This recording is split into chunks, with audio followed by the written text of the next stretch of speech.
Hi everybody and welcome to our home here in Brittany in northwest France, and it's Wednesday, so welcome to the sofa and our mid-week money chat. If you don't know who I am, I'm Jane. My husband Michael is behind the camera. We're early retirees, debt and mortgage free, and we live a really thrifty and frugal life here in Brittany. And every Wednesday we invite you to come and join us on the sofa and have a midweek money chat. So let's take a look at what we're going to have a talk about this week.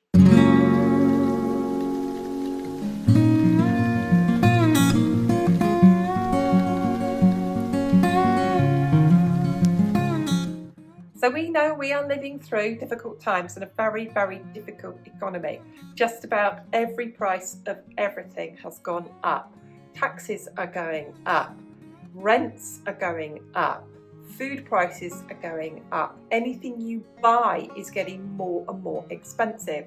People's wages are not going up.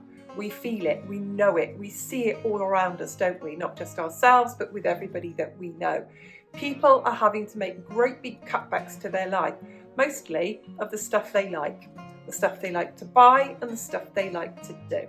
So this week is all about 7 ways that we can look at the fact that stuff doesn't make us happy.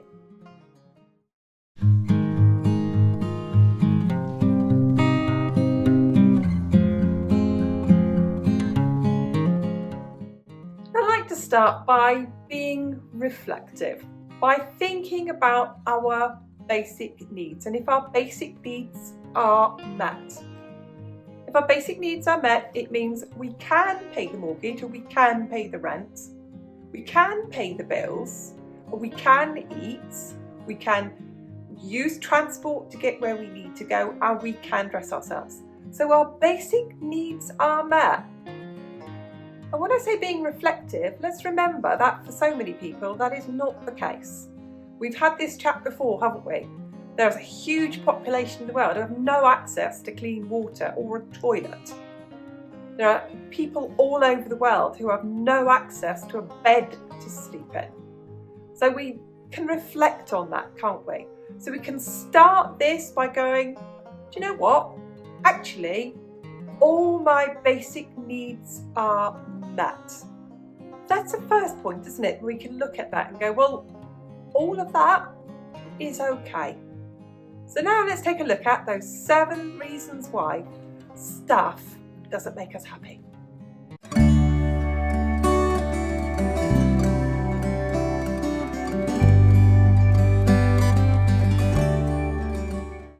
You know what? There's always going to be something new, isn't there? So it's going to make you feel like whatever you've got isn't good enough, because that's what advertisers do. They'll always be out there promoting something new. They'll always be telling you that there's this product that will make your clothes smell better than they've ever done before. There's something better for doing your hair. There's better furniture. There's always going to be something better. And we can chase that stuff, or we can realise what advertisers are doing. Because it's their job and the retailer's job to make as much money out of you as they possibly can. They're not doing you a favour by putting on a sale or putting on an offer. No. They are there to get as much money out of you as they possibly can. So just reflect on that. When you look around, you think, oh, I want to change this and I want to change that and I want to buy this. There's always going to be something new. It isn't necessarily any better than what you've got. It's just new.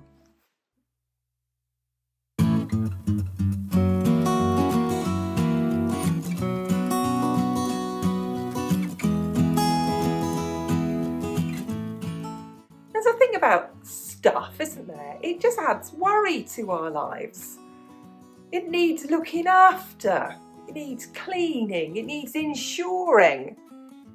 And then it might need replacing, it might need maintenance. The more stuff you've got, the more of that it needs, doesn't it? And then there's the stuff you've got that you're comfortable with, that you don't need to replace, by the way, because it's comfortable. Those shoes you've worn in, those jeans that aren't so tight anymore, that sofa that's just got that kind of groove in it, and it's really comfortable. Well, that is the stuff you've got. You don't need any more stuff. because what you've got makes you happy already. It's comfy, isn't it? There is nothing more comfortable than a pair of slippers or a dressing gown or a pair of pyjamas. Those things are comfortable because they're not new, they're old, you've had them a while, you've settled into them, they really are comfy. New stuff, buying stuff, more stuff, just adds to your worry, doesn't it? Who needs more worry? There you go.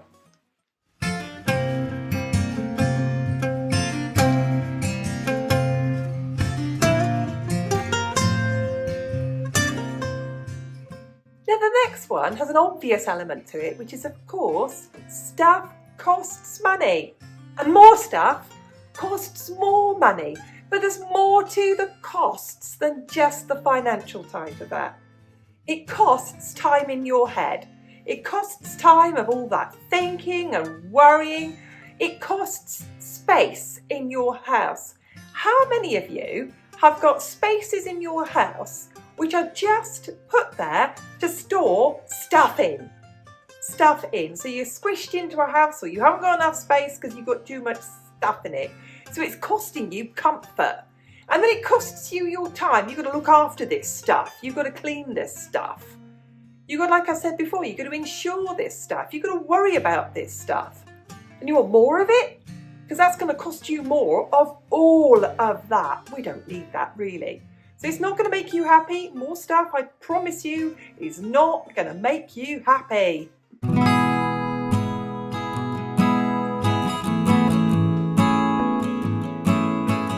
Now, my next point is we are not impressed by your stuff. You are not impressed by our stuff. The man up the road is not impressed by the neighbour's stuff. And so on. Stuff doesn't make a person, does it? Their possessions does not make that person. So if they have more possessions, it doesn't make that person any more of a person. So where am I going with this? I don't care what you own. You don't care what I own. You don't care what your family owns. They don't care what you own. It's just the person, isn't it? It's not the content of your home that matters. It's the content of your heart, isn't it? It's who you are as a person.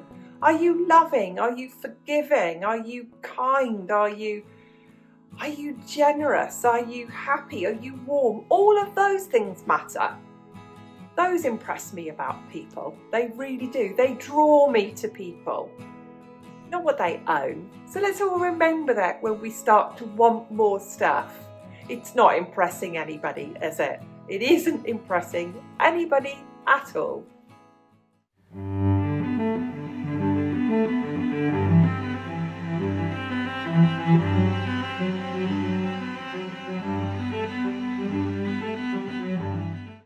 Which brings me on to my next point.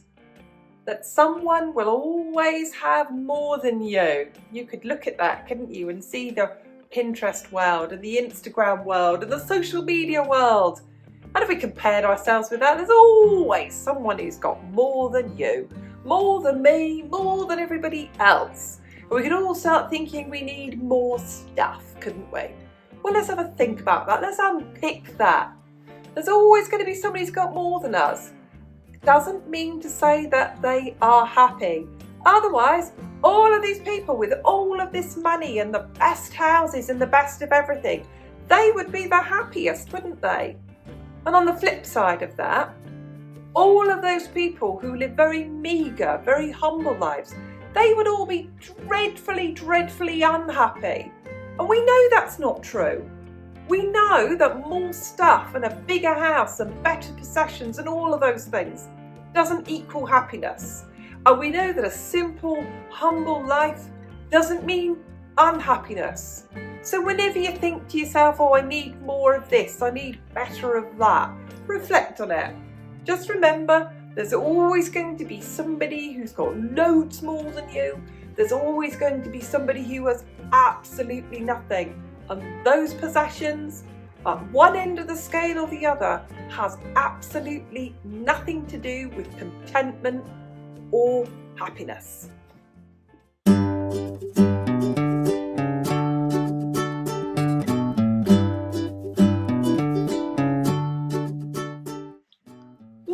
point would give you some food for thought, which would maybe stop you going out and buying that stuff that's costing you money, time, effort and energy, is this point. It's experiences that make us happy, not stuff. When you think of experiences, what do you think of? Do you think of like holidays and cruises and theatre trips and track days and sporting events? Yeah, they're experiences. But experiences can be really tiny, simple moments. And I want to share two with you, two of my happiest experiences over the last year or two. One of my loveliest experiences was sitting in my garden on plastic garden chairs around a plastic garden table under the shade of an oak tree, sitting there with friends and just sharing some food with them. We wailed away hours in the shade of that tree. We chatted, we had a laugh. It was the loveliest afternoon. What did it cost us? Food on the table. And another experience, I can remember it like I was there. And I went to Girliscan Market. That was it. I went to the market. We walked around the market. We maybe bought a few vegetables. And lockdown had lifted. And we could sit outside a cafe. And we had a €1 coffee each. And we watched the market. Those are experiences. Experiences don't have to cost us money. But those experiences, they stay with us, don't they? We can all remember those beautiful, beautiful experiences with our own friends and our family. And all of those, they have so much more value to us than any stuff we could ever buy.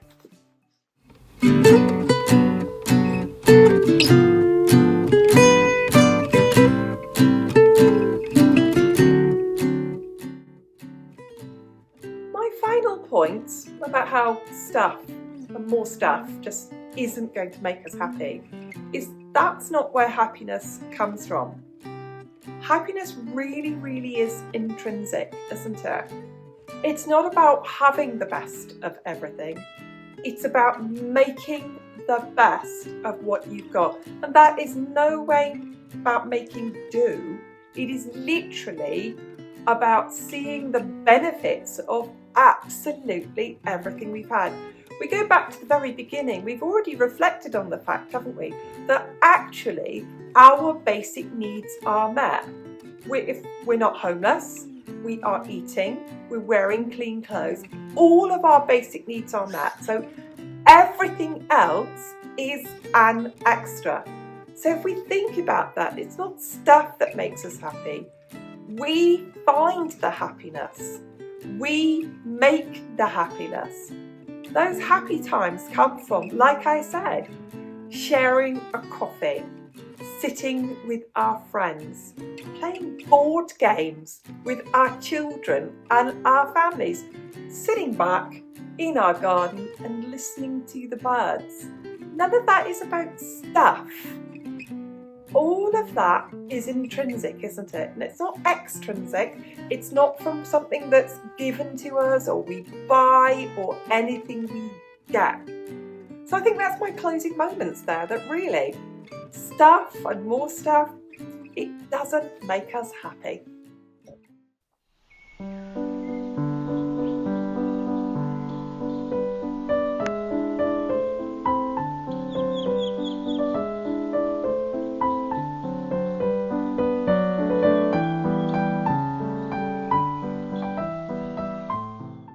Thank you so much to everybody who watches our videos.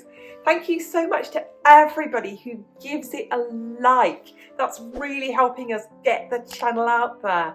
Thank you to everybody who is a subscriber. Thank you to everyone who subscribes. And I love it when you comment. So go on, tell me, what is it that is not stuff that makes you happy? Let's share that with absolutely everybody. It just leaves me to say on behalf of Mike and I, thank you everybody, and we'll see you again soon. Bye for now.